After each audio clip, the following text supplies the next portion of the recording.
Hi, that's better. So, hi, this is Tanya from Love But Tarot. I was so sorry about that. I did try and do one just a second ago, and for some reason, the live chat wasn't on. And when I do these full moon ones, I always like to see people on live chat. So, I'm just going to give it a couple of minutes to see if everybody comes back. Hopefully, they do.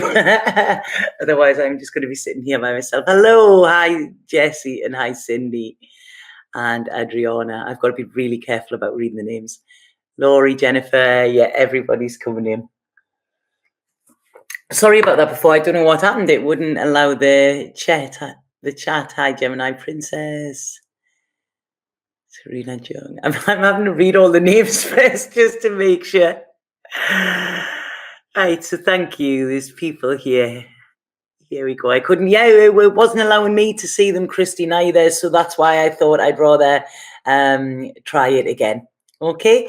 So, first of all, has everybody looked at my new website? I'm really, really excited with it. And I've been getting a lot of good feedback with it. So thank you so much for that.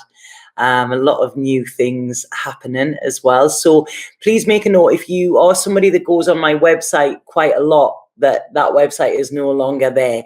So you can contact me on lovebuddhatarot.com. That is the new website, and everything that you need is on there. People have been saying it's very user-friendly as well, which is good. So yeah, you love it. Yeah, I do too. I'm really, really proud of it. So that's good. Me too, Jenny. That's funny. That's some of the messages that are coming. Oh, chat's gone off again. Thank you so much for your time and talent. Oh, thank you, Jacqueline. So, right, what I'm going to do tonight, like I do with all of the full moons, I was meant to be going to a circle tonight, and then I've ended up finishing work later, so I'm not going to do it. I thought I'll spend the time with yous instead. So I'm going to go with the energies of this full moon as well, and see what this is picking up. Oh, thank you, Amanda. You like the colours and the images. Yeah, I really enjoyed doing the artwork. That's what I originally was. I was an artist. I am an artist. That's what I've got to keep saying. I am an artist, and I really enjoyed being creative again. So that's good. So there's more projects in the pipeline as well with that. So we have the Aries full moon tonight, and the amount of people I've been speaking to who are terrified, they're really, really terrified of it, because it is a massively, massively powerful full moon. It is, without a doubt. Just come on, following you, just like you did. All right, okay, Jennifer. It is. It's all about, this is it. I mean, my mum used to say to me, it's not a dress rehearsal, Tanya. You only get one chance. And it's, sometimes we've got to be brave, and sometimes we've got to take a risk. And it's like the fool in the tarot, he jumps off that cliff and he doesn't know where he's going. He doesn't know what lies ahead of him, but he knows that he's got to do that. And like I say, it's been, I was out with friends yesterday, and I fell through a table yesterday as well, which I so wished we got on camera. Anybody who's on my Instagram, that I was just posting a story, and you will, if you've seen it, you will have noticed that there was some crazy writing on it. The crazy writing was literally because it posted as I was falling. So I went to sit on a table, which I thought was solid because it had a blanket over it, and it wasn't, and I went straight through in the middle of a place. So that was the talk of the place yesterday. Everybody thought it was really, really funny. But yeah, I was out with my friends, and there was a few of them were really, really scared about this Aries moon. A lot of anxiety, a lot of restlessness, I think people are feeling. Some people feel that with full moons anyway, but I've been, up until now, fingers crossed, it's been okay. And this is something I want to talk about, because they've been been telling me a lot about it. Now, the thing is with Aries, it's fire, okay? And, what we need to realize is fire is very, very important, okay? Fire can warm us, it can nourish us, it can help us eat, it can do a lot of things, but it can also be very, very destructive. And this is what I feel the energies are for this full moon, the next 2 weeks. So it's a case of having this fire. We all have it within us, okay? but knowing where to put it so that it doesn't get out of control. If you think if we put fire in, I nearly said a cauldron there, which just adds to my, that I'm a witch. And so if we put it in there, it's contained. We can cook on it. We can warm ourselves. It's beautiful to watch. It's, all of that. Fire is fascinating. If we just light a fire on the ground, it could get out of control. The slightest gust of wind, and we could end up with forest fires and things can be burnt to the ground. And this is what I feel we need to keep a check on, okay? Now, like I say, Aries is such a powerful sign, and, it's very, very determined, okay? It's very passionate. It's very like go-getter.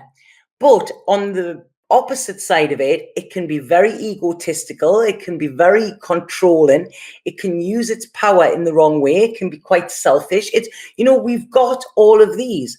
So what we need to do is we need to bring it in, and we need to keep in the middle of this. So use that fire, okay, to sort of fuel our determination rather than cause destruction as well.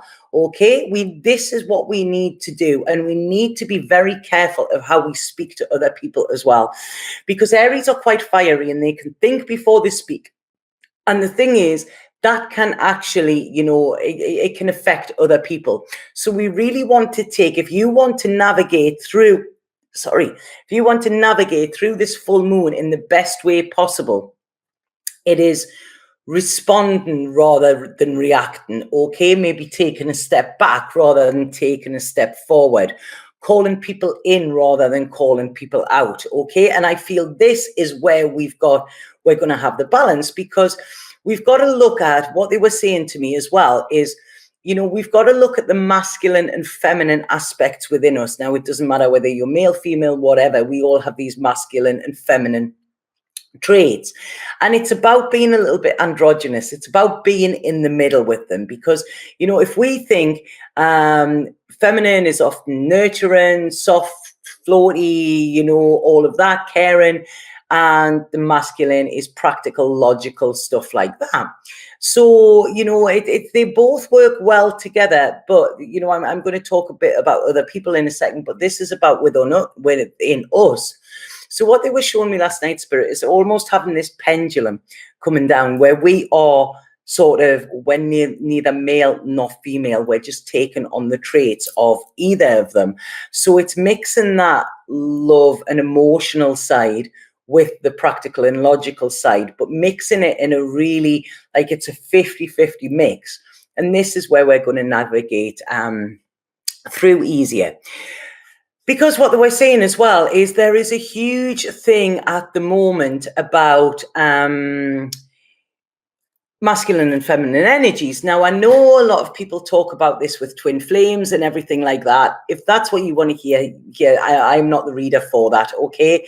I don't particularly like doing readings on twin flames. I think there's a lot of knowledge out there that is valuable. I think there's a lot of knowledge out there that is baloney as well, and I think a lot of people hold on to this. But what I feel as a whole, when I'm talking about divine masculine, divine feminine, feminine masculine, whatever, is we need to realize that it's all of us that inhabit the world, okay? And a lot of times I feel the masculine is getting a very, very bum deal at the moment. They really are. I mean, we've had this Me Too movement, we've had all of this. And I feel that there are a lot of men out there that desperately need healing. And this is on a whole, this isn't individual people. It is on the whole. I think the male species do need that. And the way for that to happen is for us to step in, the females to step into their feminine role and offer the love, the comfort, the nurture, all of this. Now, I'm saying masculine, feminine. I'm not being gender specific here, okay, before I start getting all of the stuff there, because straight away they said you're going to get in trouble for this. And it's, it's like I say, what matters is that, we are human beings. That's what matters, okay? It doesn't matter, your gender or whatever. I'm using masculine and feminine in the role, okay? people can understand that. So what we need to do is we need to step into this role, okay, of sort of homekeeper. And I'm not saying, be submissive and everything you've worked for and women have died for and all of that. I'm not saying that. What I'm saying is, when we're coming from a loving place, this is where we step into our strength, okay? When we do this, then the masculine can then be the provider, the protector, the stuff like that. Now, it's not, I'm a very independent woman. I've always been like this. Not always by choice, but I always have. And it's like, no, I can carry that. And it's like, yeah, I know you can, but you don't need to.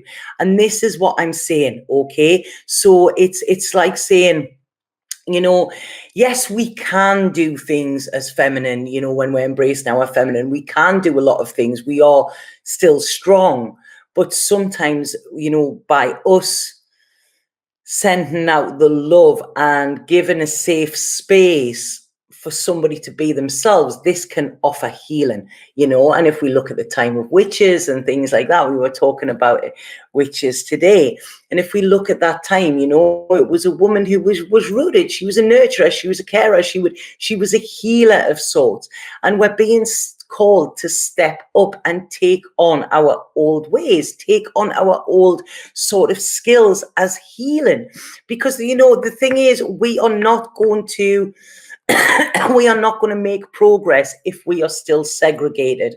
And if you think, in the traditional, it's the male and female come together, as the whole. And this is what we need to do. So it's almost like this marriage of ourselves within ourselves, okay, the masculine and the female. And then we need to do this on a global level as well. Guys are always told, big boys don't cry, man up, grow some balls, all of that. What is going on? You can see that these guys are like, what do I do? I've got these emotions and I don't know what to do with them. I'm feeling bad because I'm emotional, and that is actually a sign of strength. So this is what we need to do, okay? We need to remember our roles and play them, because this is who we are. And when we step in to our true, authentic self, without the power struggle, without the ego saying, I don't need you to open that door for me, I can do it myself, without thinking, that was actually a gracious gesture. Thank you for that. That made me feel good. And this is it. It's all just keeping our ego in check. And I feel this Aries moon is, this is what it's about. If you step into your ego, there could be explosions. And this could be quite a dramatic full moon for you, okay? If you step into your soul, okay, and embody every part of you and every part that is the whole, you will get through this easier. Okay, is this making sense how they're saying that? Please switch off my light. Can people see me okay or not? No? Yeah. So I've always had to do myself, Cindy. It may be hard for me to accept, but exactly. And that is it, because this is what, Cindy, I'm so pleased you said that, because I've gone completely off course there. But yeah, it's hard for you to accept help. But then you would, if you're offering something, you would expect it to be offered. So that is, like I say, our ego doesn't always have to be a bad thing, or bad thoughts. It's about if somebody is wanting to help, and your ego will be saying, no, I don't need anybody to do it for me. And I feel you, honestly, I really do, because I'm like that. But this is where we need to check ourselves. And that is a massively, great example of what this moon is bringing in, because it's bringing a lot of old wounds back as well. A lot of old wounds, okay? So where we have felt vulnerable, where we have felt wounded, where we have felt hurt, where we haven't healed, as me as a feminine, and like I say, other people as masculine, my masculine side where it's been hurt, this is all going to be highlighted over this full moon. And this is what we need to be aware of, okay? Because what we can do, we can pour salt on that wound, or we can put a Band-Aid on it. And it's up to us which we choose. Okay, so the ego will want us to stay hurt, because when we are hurt, then we have our barriers up, and then we have this protection. And the ego is doing that because it tells us that that will keep us safe. That is not going to keep us safe. That is going to keep us segregated. Okay, so when our soul will go, yeah, you were hurt, but that person standing in front of you was not the person that hurt you. And look at what you learned from that hurt in the past. You know, that hurt was a gift. Okay, so this is where we're really needing to see the bigger picture of things. Okay, so I hope this is making sense to you. Thank you so much for talking about this important topic. I often think about mixed signals men are given. Exactly. And you know what? I have friends of mine, and they're so scared. At the weekend, my cousin's daughter had gone out and told her mom she was staying somewhere else, and she's 15 and she's very young. Because I said to my cousin today, yeah, but what were we doing at 15? She went, yes, I know, but she's not us.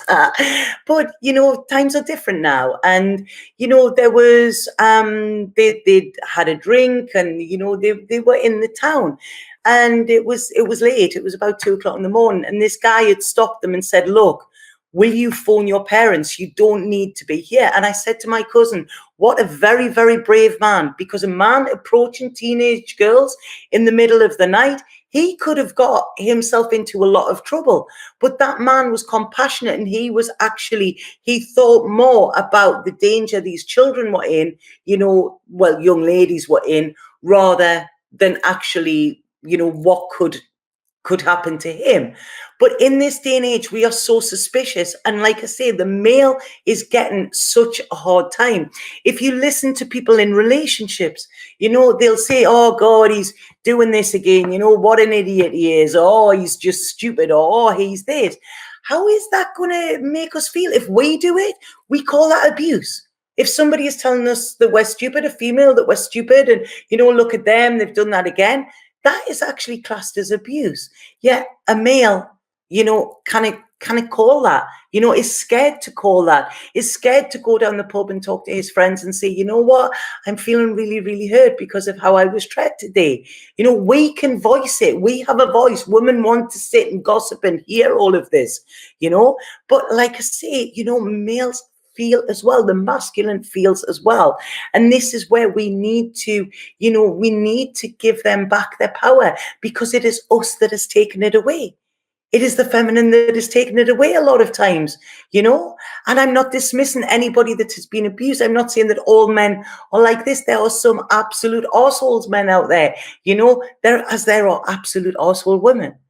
I was once away a few years ago with a group of girls, which is it's quite strange for me. And we were lying around the pool, and one of them jokingly was